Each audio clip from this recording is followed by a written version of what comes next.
तो ब्रेक के बाद एक बार फिर से आपका स्वागत है। बस कुछ ही देर का वक्त और बचा हुआ है। लोकसभा चुनाव की तारीखों का ऐलान होने वाला है। प्रेस कॉन्फ्रेंस चुनाव आयोग की शुरू होने वाली है 3 बजे। बिल्कुल। और देखिए साउथ, ज्यादा समय नहीं रह गया है, साफ हो जाएगा कौन सी वो तारीख, और ज्यादा अंतर नहीं रहेगा क्योंकि उसी स्केड्यूल के हिसाब से फिक्स्ड किया जाता है। थोड़ी देर का इंतजार। चुनाव आयोग की प्रेस कॉन्फ्रेंस 3 बजे होनी है। 6 या 7 चरणों में चुनाव हो सकते हैं। पिछली बार की तरह 7 चरणों में जैसे चुनाव हुए थे, इस बार भी उम्मीद जताई जा रही है। मध्य प्रदेश की बात करें तो 3 या 4 चरणों में चुनाव हो सकते हैं, सूत्रों के हवाले से खबर मिल रही है। छत्तीसगढ़ की बात करें तो पिछली बार 3 चरण में चुनाव हुए थे, इस बार भी उम्मीद लगाई जा रही है कि 3 चरण में चुनाव होंगे।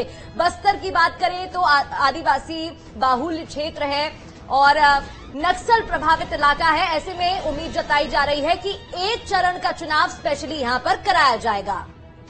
तो कुल मिलाकर के अब देखना होगा कि क्या एमपी में 3 से 4 चरणों में पिछली बार की तरह ही चुनाव होंगे, क्योंकि देखिए पिछली बार की बात कर ले यानी 2019 की, तो मध्य प्रदेश में 4 चरणों में चुनाव हुए थे और छत्तीसगढ़ में 3 चरणों में चुनाव हुए थे। और 11 अप्रैल से चुनाव शुरू हुए थे और 19 मई तक 7 चरणों में कुल मतदान हुए थे।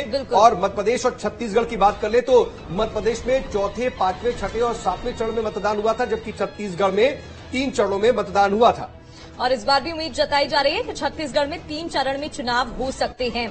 अगर हम देश के दिल यानी कि मध्य प्रदेश की बात करें तो यहां पर 29 सीटें हैं लोकसभा चुनाव की, जिसमें से बीजेपी के पास 28 सीटें रही थी और कांग्रेस के कब्जे में 1 सीट जो कि छिंदवाड़ा है। यहां पर वर्तमान में सांसद नकुल नाथ हैं। एक बार फिर से उन्हें मैदान में उतारा गया है। इस बार क्या कुछ समीकरण होंगे ये वक्त बताएगा।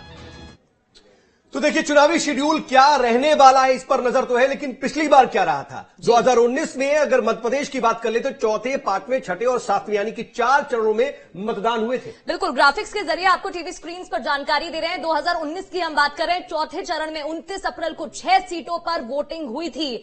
तो ऐसे में इस बार क्या अंतर रहेगा, क्या ज्यादा अंतर रहेगा या फिर 3 से 4 चरण में ही चुनाव होंगे, ये जल्द साफ हो जाएगा। 4थे चरण में जबलपुर सीधी शहडोल में भी मतदान हुआ। ये 3 सीटें यानी कि 4थे चरण में 6 सीटों पर मतदान हुआ था।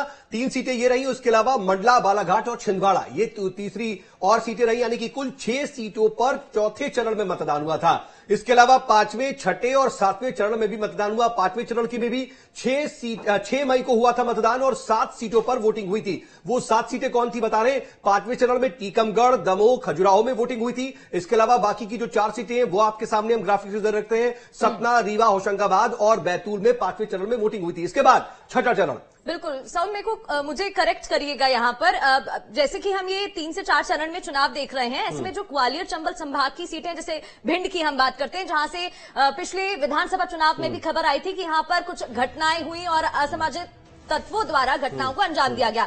एक चरण में ये सीटें हैं। फिर आदिवासी बाहुल्य क्षेत्र की हम बात करें, एक चरण में ये सीटें हैं और फिर तीसरे चरण में अन्य सीटें देखने को मिली। हो सकता है इस बार भी इस तरीके से स्केड्यूल रखा जाए। बिल्कुल ये हो सकता है, उसमें करेक्ट करने वाली बात नहीं है। बात ये भी है कि चुनाव आयोग इन सारे समीकरणों को देखता है और ये देखता है कि ग्वालियर चंबल की स्थिति क्या है, जो शेड्यूल कास्ट की और शेड्यूल ट्राइब्स के आरक्षित सीटें हैं उनकी मौजूदा स्थिति क्या है, कितने मतदाता है, उसके हिसाब से वो चरणों को डिवाइड करते हैं। लेकिन देखिए एमपी में कब किसे कितनी सीटें मिली हैं, 29 सीटों में जरा ये भी देख लीजिए।